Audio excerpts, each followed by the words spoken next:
Hello, ẹ̀yin èèyàn wa, ẹ lẹ́bẹ̀ ọ̀hún, ṣé dáadáa la wà? A kú ọjọ́ òní yìí, á sàn wá, orúkọ Jésù. Ohun tí mo mú wá fún yín ní wákàtí yìí ni pé, ṣé ẹ mọ̀ wípé tá bá ti ń ṣe nǹkan jẹ́ a máa rántí ọjọ́ iwájú, ká dẹ̀ máa rántí ọ̀la, ká dẹ̀ máa rántí pé Ọlọ́run wà pẹ̀lú gbogbo irọ́ tí wọ́n ń ṣe ní tó ń pa fúnra wọn ní Aso Rock. Ọlọ́run á gbà wá lọ́wọ́ wọn. Wọ́n kàn lọ síbẹ̀ lọ ń ṣe òṣì, òṣì náà ń ṣe lọ́hùn. Wọn ò tí ẹ̀ ro taráàlú. Wọ́n ṣe pẹ́pẹ́ sí bàbá Ọ̀nànúgà yẹn. Bàbá Ọ̀nànúgà àdàgbà má dànù. Ó kàn open ẹnu because of money. Á dẹ̀ máa sọ̀rọ̀ tí ò ní yé ẹnu. Bàbá Tinubu náà gan kò yẹ kó òun náà ronú pé, àwọn people yìí tí mo kó sẹ́yìn, tí mo kó sí ọ̀tún àtòsí mi, tó ṣe kì í ṣe pé wọ́n fẹ́ mislead mi. Ó ṣe tán, ó ń sọ̀rọ̀, ó ń sọ̀sọkúsọ ńgbà kan pé kí gbogbo àwọn ará Igbo wọ́n fún wọn ní bí láti on the 20 títí di on the 30 of August. Pé wọ́n fẹ́ Igbo kankan ní ìlú àwọn kan lọ sí ìlú wọn. Wọ́n ti gbà pé Nàìjíríà yìí pé gbogbo wa la ní. Wọ́n wá pé ẹ̀yà kan ń ṣe tiwa, ẹ̀yà kan ń ṣe kíni, Ọlọ́run má jẹ́ a jẹ̀bi. Òun ló mú this lady, Patience, Mary Abike, Amaka Patience nílùú Canada lọ. Tóun náà bẹ̀rẹ̀ sí ní sọ̀sọkúsọ tó ń ṣe, tó mọ̀. Ìjà yìí ò ń ṣe ìjà ẹnìkan. Ìjà gbogbogbò ni, ìjà gbogbo wa ni. Ó lọ sọ pé ìtara tó fi ń sọ pé àwọn ọmọ Igbo kan, àwọn ọmọ Igbo ṣe kíni. Ṣé rí tó bá tẹ̀ tí ń sọ àwọn dirty language yẹn, ó máa ń bí mi nínú. Àbí kì í ṣe ìlú yìí, ìlú Nàìjíríà yìí kan náà ni gbogbo wa wà. Ṣé tá bá sọ pé àwa nìkan ni ká máa gbé ní ìlú Nàìjíríà bí ẹ̀yà kan ni kó máa gbé Nàìjíríà, àbí ẹ̀yà kan kó máa gbé Nàìjíríà? Ẹ mọ̀ wípé à ń fẹ́ wàhálà fúnra wa ni. Nígbà tí wọ́n ti ń pariwo, ẹ wò gba election yẹn. Ọlọ́run ló mọ bọ́kàn ṣe dá gbogbo ẹ̀rù. Wọ́n sọ wípé, lágbájá o, tẹ̀mẹ́dù, tẹ́ ẹ bá vote fún wa. Wọ́n sọ wọ́n ní Olúọmọ ló sọ bẹ́ẹ̀ nígbà tó fẹ́ dìjà. At the end of the day wọ́n clear off pé kó rí bẹ́ẹ̀ mọ́, wọ́n gbàgbé. Tó bá tún di jọ́ọ̀bù náà, wọ́n tún show, wọ́n sọ pé wọ́n deny. But jọ́ọ̀bù yẹn wọ́n show ẹ̀ pé lóòótọ́ àwọn Igbo wọn ò fẹ́ ní Èkó. Èmi ń sọ pé mi ò ṣe Igbo o, ṣùgbọ́n ọ̀rọ̀ tó bá ti jọ mọ́ ẹ̀yà, ẹlẹ́yàmẹ̀yà, pé eléyìí ò ń ṣe ara wa, tọ̀hún ò ń ṣe ara, ẹ̀ṣẹ̀ ni lọ́dọ̀ Ọlọ́run. Torí gbogbo wa èèyàn ni gbogbo ẹlẹ́ran ara, ẹ̀jẹ̀ kan náà ló jọ ń flow lára wa. Kí ló dé táa máa sọ pé lágbájá ò sí tẹ̀mẹ́dù ò sí? Ọlọ́run ti kó Nàìjíríà yọ. Wọ́n ti dá ogun lẹ̀ Nàìjíríà. Díẹ̀ ló kù. Ní regime bàbá Tinubu, òun nìkan ló fẹ́ dá ogun lẹ̀. Òun ló fẹ́ ní ò jẹ́ ká rí oúnjẹ jẹ. Òun ló ṣàmú gbogbo everything difficult fún àwọn ọmọ Nàìjíríà. Ṣé lè wá bojú mu? Wọ́n ní ẹni àbáàná náà sọ wípé Amaka o, patient tó lọ sọ wípé àtàwọn ọmọ Igbo àtàwọn Edo o, òun máa kíbi tí wọ́n bá wà kó máa fún wọn ní poison. Ó ti win ní Nàìjíríà náà. Ṣé kò wá win ni? Ẹ máa gbọ́ ọ̀rọ̀ kọ̀rọ̀ àwọn èdèkéde àwa náà la fà. Kí ló fi win ní Nàìjíríà ń sìn? Because a ti fi pé àwọn kan ní ibi tó ṣẹ̀ sí ẹ wọ́n máa deport, wọ́n máa ṣe kíni. Ẹ fi pé Nàìjíríà wá jẹ́ ìlú òyìnbó wọn lọ́hùn. Ẹ fi pé Nàìjíríà, ẹ fi pé táìpé àwọn Nàìjíríà, àwọn tó ń ṣe Nàìjíríà báṣubàṣu. Torí Ọlọ́run ti dá ìlú yìí fún ilẹ̀ tó ní wàrà àti fún oyin. Ìlú yìí kò sí, year tí mo kọ́kọ́ lọ sí ìlú òyìnbó. Mo dé bẹ̀ wọ́n so love Nigeria. Oh, Nigeria, you came from Nigeria. Yes, you Nigeria, you are welcome. Wọ́n fi tayọ̀tayọ̀ wọ́n gbà because wọ́n like Nigeria, wọ́n love it. All of a sudden, bí Buhari àti bàbá Tinubu ṣe gba government mọ́ Nàìjíríà lára. Tọ́n bẹ̀rẹ̀ sí tí APC, tọ́n ba gbogbo kíni Nàìjíríà jẹ́. Party APC yẹn ló wá worst. Wọ́n ṣà ń wá wàhálà. Ẹni tó bá sòótọ́, bàbá Tinubu á mú òǹtọ̀hún á lọ tì mọ́lé. Ẹni tó bá ń sòótọ́, bàbá Tinubu á tì mọ́lé. Ṣé bọ́n ṣe ń ṣayé ni àbí bọ́n ṣe ń ṣe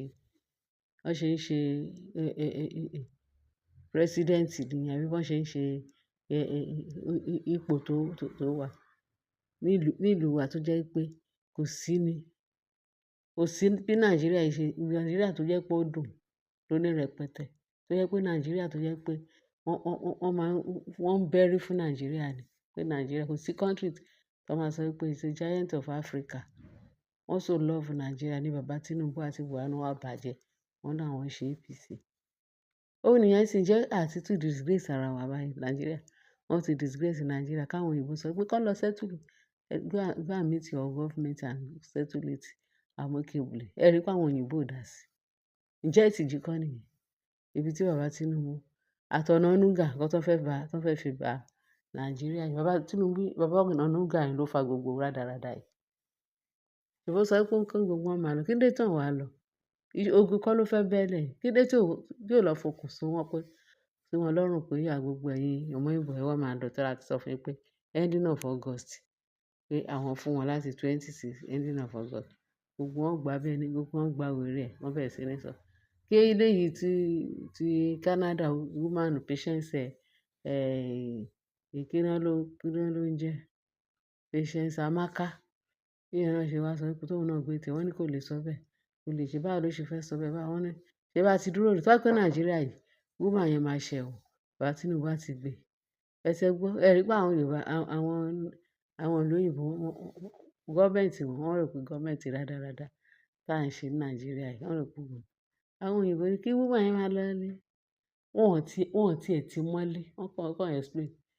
Ibi tọ́lọ́run ti wá mú bàbá Tinubu àti bàbá ọ̀nànúgà àti gbogbo àwọn tó ń fẹnu ṣátá àwọn Ìgbò. Ìgbò ṣe gbá Ìgbò ṣá o. Kí ló dé? Ẹ jẹ́ ká yé sọ̀sọkúsọ. Ṣáwa la dá Ìgbò àwa nìkan náà la dá Nàìjíríà. La dá Yorùbá.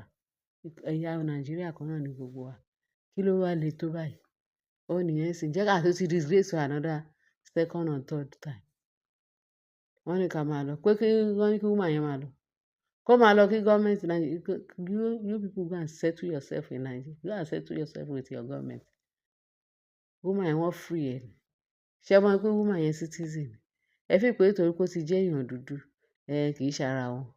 Àwọn òyìnbó wọ́n níláárí gidi gan ju àwọn èèyàn dúdú.